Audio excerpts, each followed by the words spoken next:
Slick back. No, no, slick back. That's what I said. Slick back. No, nigga, I'm a pimp named Slick back. Pimp named Slick back. Pimp named, pimp named, pimp named Slick back. Nigga, are you deaf? I'm a pimp named Slick. Ini kita akan membahas tentang teknik komunikasi konseling. adapun teknik komunikasi konseling ini merupakan suatu cara ataupun metode yang dilakukan oleh seorang yang dimiliki dan dilakukan oleh seorang konselor dalam melakukan suatu konseling, yang mana yaitu untuk membantu mengarahkan seseorang ataupun sekelompok orang yang tadi disebut konseling agar orang tersebut dapat menyadari dan mengembangkan potensi dirinya serta mampu mengambil keputusan untuk dirinya sendiri dan menentukan tujuan hidupnya. Nah, teknik komunikasi konseling yang akan kita bahas pertama adalah tentang attending.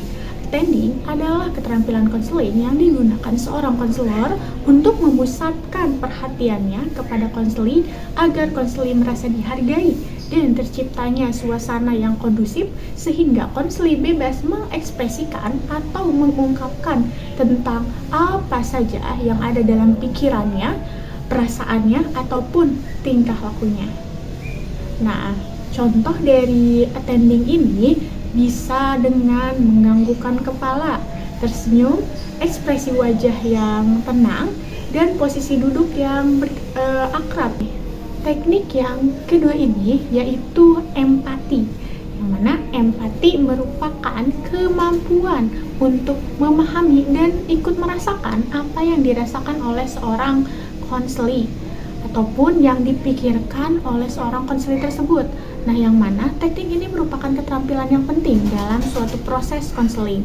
Nah, empati ini juga sebagai dasar dari kepribadian seorang konselor dalam membina kepribadian konselor tersebut agar mampu berkomunikasi dengan konseli dan dapat merasakan apa yang dirasakan konseli. Nah, contohnya bisa dengan mengatakan, saya merasakan apa yang kamu rasakan, ataupun dengan respon lain yang menunjukkan bahwa si konselor tersebut peduli terhadap konseli. Nah, teknik yang ketiga ini adalah refleksi, yang mana refleksi merupakan sebuah teknik yang digunakan oleh seorang konselor dalam menanggapi pembicaraan konseli dengan memantulkannya kembali kepada seorang konseli tentang apa yang dirasakan, dipikirkan, ataupun pengalaman yang dialami oleh konseli yang terkandung di balik pernyataan konseli tersebut. Nah, contohnya bisa dengan kalimat kelihatannya, rasanya, rupanya, dan lain sebagainya. Kemudian teknik yang keempat atau terakhir ini adalah eksplorasi, yang mana eksplorasi adalah teknik untuk menggali pikiran, perasaan, dan pengamatan terhadap konseli. Nah, hal ini penting dilakukan karena banyak konseli menyimpan rahasia batin, menutup diri, atau tidak mampu mengemukakan pendapatnya, sehingga teknik ini dapat memungkinkan konseli untuk bebas berbicara tanpa rasa takut, tertekan, bahkan terancam. Nah, dibagi menjadi 3, yaitu ada eksplorasi perasaan, eksplorasi pikiran, dan terakhir adalah eksplorasi pengalaman. Contohnya kayak kata-kata berikut ini, yaitu, bisa kamu jelaskan perasaan sedih apa yang sedang kamu alami? Atau, saya ingin mengetahui pengaruh pengalaman kamu tentang bla bla bla bla bla. Ataupun, dapatkah Anda menguraikan lebih lanjut tentang hal tersebut?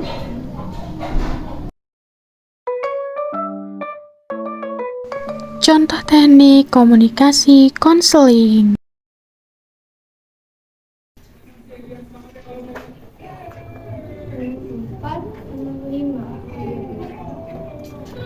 Assalamualaikum. Waalaikumsalam. Halo. Halo Yus. Ini dengan Delphi. Iya, Delphi. Oke, yang semalam menghubungi Iya. saya lewat WhatsApp. Betul, betul. Oke, kalau begitu kita langsung dulu ya. Boleh, Bu. Oke, yuk. Sini kita duduk di sini ya. Kalau untuk lebih tahu nih, jadi nama kamu siapa nih, nama lengkapnya? Kan kita belum banyak berbincang ya di WhatsApp juga. Iya, kebetulan aku baru tahu nomor ibu dari teman aku sih. Oh, apa teman kamu juga pernah kesini? Apa gimana? Aku sih belum nanyain ya ke dia, cuma ketika aku cerita ke dia, dia bilang mending cerita ke Bu Dina aja gitu. Sengaja nih teman kamu. Orang mana memang kamu? Aku orang Ciampea. Nama lengkap aku Delvi Reni. Biasa dipanggil apa tuh? Delvi aja kak. Oke, aku panggil Delvi ya. Iya. Biar kita lebih akrab. Kamu udah tahu ya namaku Dina. Bisa kamu panggil Bu Dina atau Kak Dina. Senyaman kamu aja. Nah, jadi bagaimana? Apa yang membuat kamu tadi kebingungan dan resah ya sepertinya ini? Iya. Sebetulnya ini sih masalah orang tua aku. Tapi aku sebagai anaknya ikut merasakan dulu. Jadi gini kak, aku tuh di rumah punya warung. Oke. Iya. Nah, tapi karena aku tuh nggak selamanya 24 jam di rumah, dan berarti selama aku nggak ada di rumah, umi aku dong yang jaga, ibu aku yang jaga. Nah, tapi akhir-akhir ini aku udah mendem kayak kok tiap hari makin kesini tiap minggu kita belanja nih kak, belanja dagangannya, maksudnya belanja produk, tapi kok pengeluarannya banyak, pemasukannya justru makin menyusut. Nah ternyata banyak yang menghutang sendiri, mau menegurnya, tapi kata ibu saya jangan. Saya merasakan banget sih kegeregetan kamu, betul? Kamu merasa greget dengan tetangga-tetangga kamu itu tadi ya? Iya, Ya. greget banget. Oke, mungkin sekali dua kali kamu biasa saja, tapi karena ini sudah lama, jadi kamu merasa jengkel Iya. dan bingung harus seperti apa? Iya, jadi baiknya saya tuh masih jalanin tapi dengan cara yang lain, maksudnya kan tadi ya sama orang tua saya nggak boleh negur kak, tapi orang tua saya sendiri ya udah nggak apa-apa, tapi kan kita masih harus belanja tapi pemasukan nggak ada kak gitu. Oke.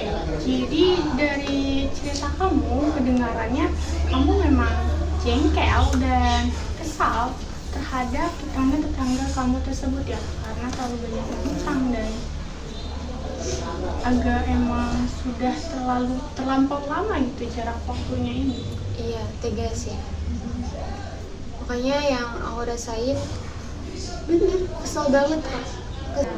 Tapi kamu pernah berpikir nggak sih untuk mencoba berbicara pada mereka apa yang sedang kamu rasakan ini, atau berbicara, atau mungkin tadi yang menagih Iya.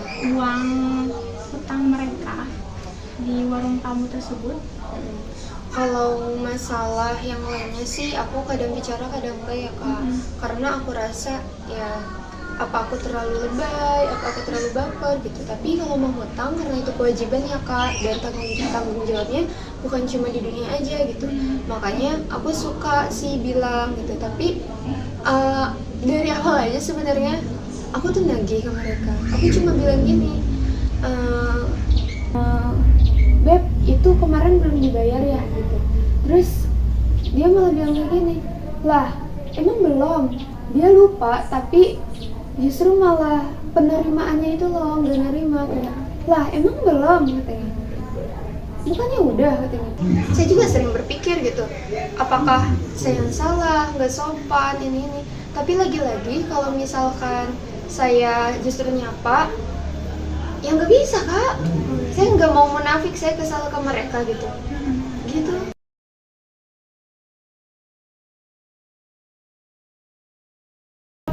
Udah males, ngerti nggak kak? Udah males, udah gak mau tinggal di situ, tapi ya kita harus tinggal di situ.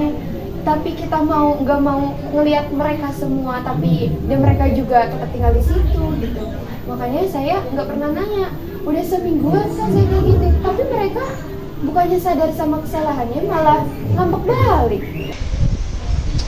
Oke. Jadi gimana ya kak? Aku harus tutup warungnya, aku harus pindah rumah dan tinggalin mereka semua, pindah ke lingkungan baru supaya ke akunya juga tentram. Apa aku harus kayak gitu? nafas dulu. Oke. Jadi kamu berpikir untuk apakah kamu harus pindah rumah dan Iya, menjauh dari tetangga kamu gitu ya? iya. Buka usaha baru. Nah, kalau misalkan kita ngomongin usaha baru dulu aja ya. Karena kalau pindah rumah kayaknya terlalu belibet gak sih? Iya, itu nanti aja lah kak. Oke, kalau misalkan ngomongin usaha baru, kira-kira kamu udah punya rencana nggak untuk membuka usaha baru selain untuk ngewarung itu? Oh, itu apa tuh kira-kira?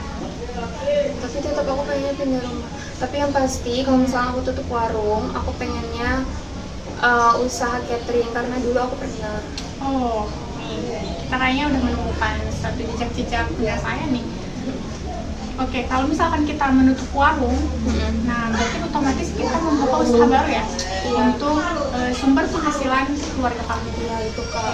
Dan kamu berpikir untuk membuka catering. Iya. Nah, tadi kata kamu pernah membuka catering sebelumnya. Kira-kira Iya. apa tuh? Emang kamu punya pengalaman untuk membuka catering tersebut sebelumnya? Kira-kira Iya. bisa kamu ceritakan lebih lanjut? Dulu tuh pernah sebelum COVID kak. Awalnya sih kata teman-teman aku masakan mama aku tuh enak. Jadi awalnya ya setiap ada yang ulang tahun atau yang hajatan itu mereka suka minta mama aku buat bikinin beberapa box gitu.